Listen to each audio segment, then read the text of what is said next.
Hi everybody, so today I'm replacing a window regulator on a 2006 Hummer. This Hummer I had worked on before, and I had replaced it last year, but it broke down again. I guess the brand just wasn't that good. I'm using a different brand, and I'm doing that today under this heat before it gets any hotter. And I'm just gonna let you know. So you're gonna be needing pry bars, pry tools. You're gonna be needing wrench, some screwdrivers. You're gonna be needing a 7 socket. It's kind of hard to focus on this. It's a 7 and an extension, and you're also gonna be needing a 10 socket. Oh, okay, so it doesn't want to focus. There we go. The 10 socket, the ones that we're always losing and we don't ever have enough. I'm using a deep socket because in some of the places you're gonna need that. The space is a little deep within the wells of the window. So first thing you're gonna do, let me focus here, is remove a screw that goes here. It's not difficult. There we go. So once you remove it from here, now you need your 7 to remove this one. There's supposed to be 2, but this truck only had 1. So allow me to remove it. I need both hands for this. Give me 1 minute. So once you have removed that one and that one, what needs to be done next is to remove or pry off this whole area right here. You need to go through it carefully so as not to break anything, but it does. Sorry about that. It's not difficult and it doesn't take a lot of pressure. Trying to do this with one hand. There we go. You need to start off with the top part. There you go. And then you just work yourself around the whole window. Give me a minute. I need both hands for that. So once you pry it off, you're gonna need to be careful with the wires that connect this connector here. They're behind it. You want to remove it carefully. See, there we go. Always a pain doing everything with one hand. So here we go. So you want to remove that connector, that pigtail connector. It's usually just squeeze and pull, so without dropping the door.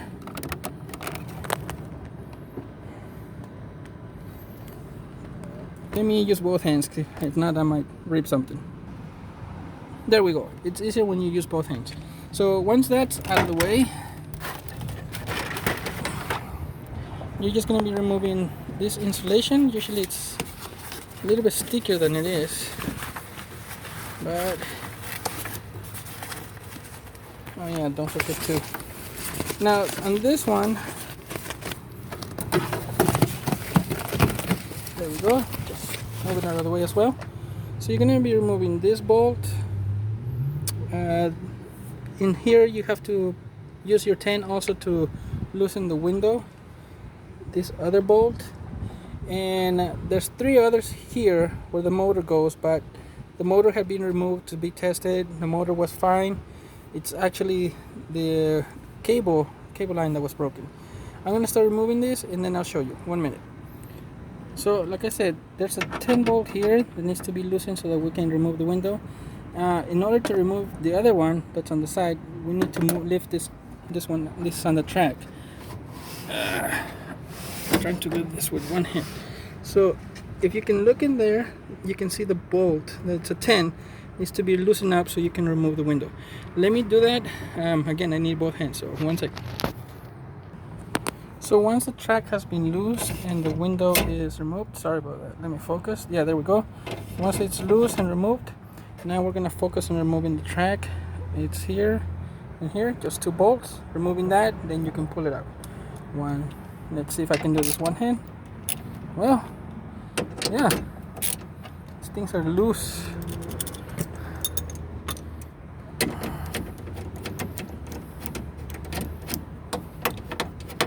Please don't lose any of the hardware, the bolts, because you're gonna need them when you replace the new one.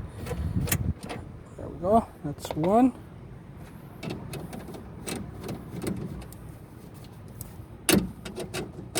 I'm sure power tools would have worked a lot better, but I don't have any yet. I'm on the process of getting them. So make sure you always compare your parts. This is the right part. As you can see, this is the old one. The little connection, see the cable? It goes connected in there, but it broke. It's supposed to look like this. So this is the new one, along with the window motor. This is the regulator. The cable messed up, and my theory is that because something was jammed in the control to the window, it was always attempting to close the window to the point where it actually snapped. And I do remember, because I was working on another part of this Hummer, that I heard the window snap as this part here just came loose. Right here, it just popped off. It's a little hard to see, but let me see. Maybe nope, too much light. But the part itself there broke, and that's what broke the whole regulator. So I'm gonna start putting it back. One second. Okay, so to put it in, you basically have to wiggle it in there, starting with the motor. The motor needs to go up here, and you can start by putting one bolt right there to hold it. I just put a second one just for safety, and then you begin by putting the rails here. Here's where the window will be, and here's the second bolt. I just started them. You're gonna need to tighten them down, and just missing the other one. Let me see, should have it here somewhere. I don't think this is it. This is too big of a bolt, but oh, okay, never mind. I found it. I'm gonna start putting them, and I tie them, and I'll be right back. Okay, so I tightened the bolts by hand as much as I could. I didn't tie them down that much, as I still need to bring the window and sit it here on the rail. And once it's done, I'm gonna need to connect everything so I can raise it up and be able to adjust it here and tighten it down. 1 second, please.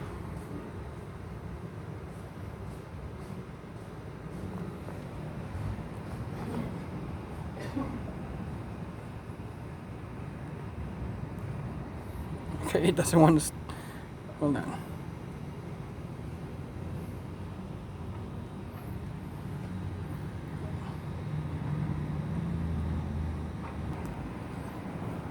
Okay, so I brought the window down. I don't know if you can see here. It's sitting here, and then the other side, we're going to be connecting the pigtails over here, the connectors. It's as simple as there. Now I just need to connect here so that I can actually try to lift it up. 1 minute, please. Okay, the window's up. Hey everybody, I just need to tighten there in that one so that it's completely adjusted, and then I'll put everything else back. But now I can actually tighten all the bolts down. 1 second, please. Don't forget to put the insulation. This right here is very important, as this is your door lock. It needs to be to the back, which means it's open, which is the way you know when you open the door. So the pigtail out here for the controls, all of this out. Make sure everything's properly before you start actually bringing it in. I'm gonna put the door. 1 second.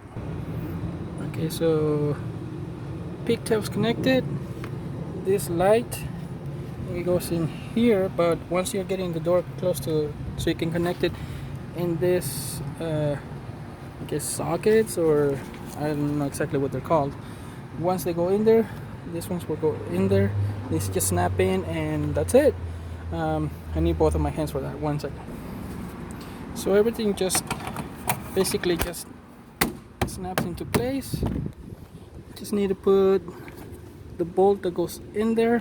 I actually found another one to put in there. They are both 7 millimeter. I guess there we go. I need to put that, the screw, and we're done. So let me go start doing that. So everything is back. the screw that goes in there, the bolts, everything has been snapped. I'm gonna turn it on so we can test it. 1 minute. Alright, so here we go. Let's test it. Down, up, down, up. Spur working pretty good. Like I said, the job had to be done because of faulty regulator, but I forgot to say this is what caused the whole issue. This one had some dirt in there and the control. I didn't have a video to show where I disassembled the whole component and cleaned it, but it had dirt, it had trash in the little slot in there.